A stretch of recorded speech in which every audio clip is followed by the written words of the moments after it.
was a new tomb in which no one had ever been laid.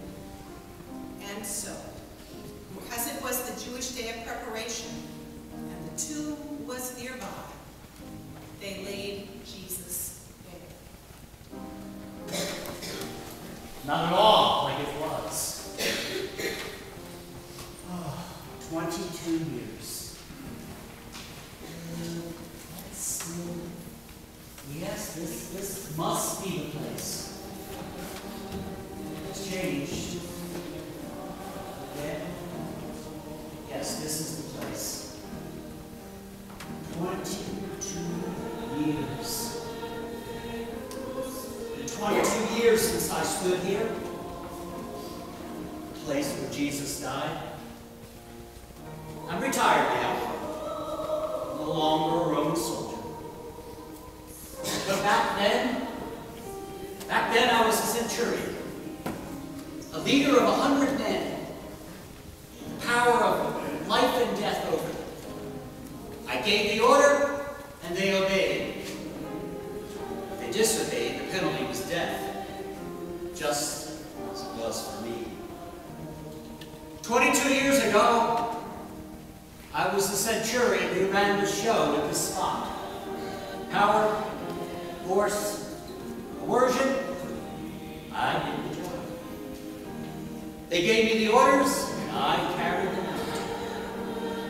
They said he was executed, or was to be executed, because he had broken the law, and so we executed their man. Not that I had a choice to obey or not, because I too had been put to death and found myself on my own custom-fitted cross, had I disobeyed.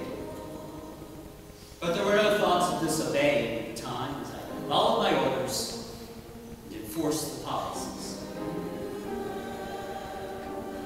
So long ago, a different world. Back then, we soldiers would work for pay and for promotion. Some of us would jokingly say that we joined for fun, travel, and adventure.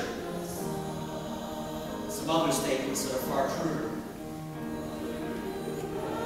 We work for our pay, we hope for promotion, and we hope to last 25 years so we could get our retirement. We could live comfortably the rest of our lives. So I was the one who walked the Via Dolorosa, the way of suffering, and then headed Jesus. I was the one who watched him drag that crossbar, and then when he couldn't anymore, went down and grabbed someone from the crowd and told him to take that crossbar and to continue carrying it, since Jesus was too weak to continue. I was the one that was there and heard the cries of the crowd. They called me a baby killer. You should have heard them. They called me bloodthirsty. Words full of hate. Words full of rage. I was there when it began. I mean, when Pilate, the governor, gave the order to be taken out to crucify him. And Pilate's there, washing his hands, trying to wipe everything off as if he had no responsibility. And it was up on this cross, up on this hill, we placed that cross. And we gave the order to crucify. I wish I could wash my hands of it. But that would be very dishonest, at least, because I wasn't an innocent. Not at all. No order. There was no order given to mock Jesus. There was no order to beat him. No order to push a crown of thorns on his head. No order to get down on our knees and mock homage and hail him as King of the Jews. Ha ha ha. No.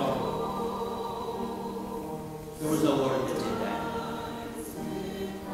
So on this hill we crucified him with two others. We gambled to decide who got his clothing. At one point offered him cheap wine on a sponge, long stick, hold it up. gave the order. Watched as it all happened. So long ago. But now I see things a bit different than I did then. Then I was interested in power and control and domination, and having authority and being able to wield it. But now I'm not the same man. Now I value other things more than power, more than authority. I've seen it misused too much. That's why in my retirement I traveled back here, come back to this place, to seek some answers, bring some meaning to it, try to find some inner peace, and maybe even the ability to sleep at night. Oh. Because what gets me over and over again through those sleepless nights is the fact that I did it. I gave that order. Now you have your last Sunday, you had that gathering, and you said, let him be crucified, or crucify him, or some such words. And you may have some thought when you say that as to, ooh, but I gave the order. I did it. In a far more literal sense. I gave the order. They put him on that cross, and 6 hours or so later, he was dead. When we put him up there, I was pretty sure he was guilty. But in those 6 hours, I became less and less sure. Less and less certain. I've seen a lot of crucifixions. I've seen people go to their death time and time again. That comes with the turf if you're stationed in Judea any amount of time. But this man Jesus didn't act like the others. The others were full of curses and condemnations, or wailing and get me down from here, and Jesus did none of those things. Instead, Jesus says to them things like, Father, forgive them. They don't know what they're doing. Woman, behold your son. Son, behold your mother. Amazing. Amazing. I thirst. And it is finished. Amazing. Amazing.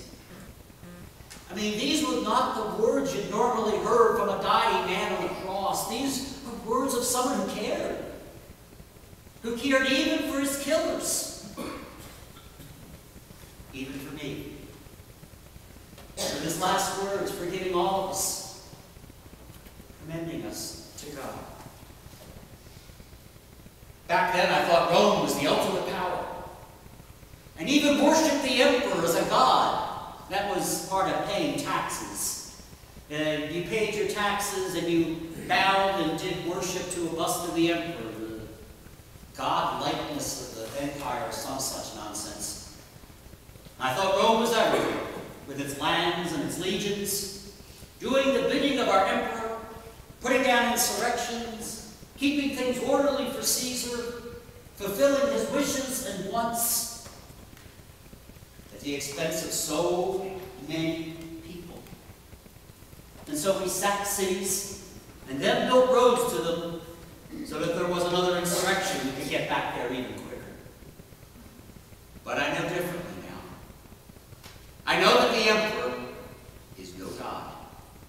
I know that kings and princes can play at politics, and they can hurt so many people in the process, just for power and control. Just because they can. I wish I had gotten to know Jesus a little better back then. I wish I had talked and listened to him instead of mocking him. Well, I've heard there's groups that worship this Jesus up in Antioch, elsewhere. Groups that may have some of the answers that I'm looking for now. May have some of the peace I seek.